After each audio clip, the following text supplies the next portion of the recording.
Lapor Rutan kelas 2B Takengon, jumlah kekuatan penjagaan 8, hadir lengkap, jumlah penghuni 295 orang, terangan lengkap, siap menerima kunjungan. Siap, lanjutkan.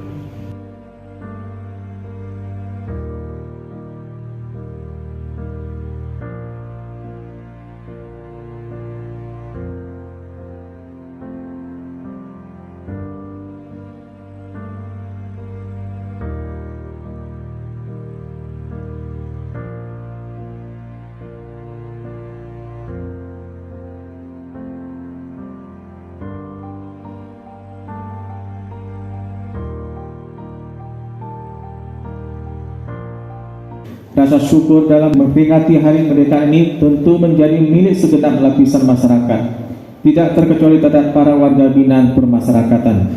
Oleh karena itu, pemerintah memberikan apresiasi berupa pengurangan masa menjalani pidana atau remisi bagi mereka yang telah menunjukkan prestasi, dedikasi, dan disiplin yang tinggi dalam mengikuti program pembinaan, serta telah memenuhi syarat sebagaimana diatur dalam ketentuan perundang-undangan yang berlaku.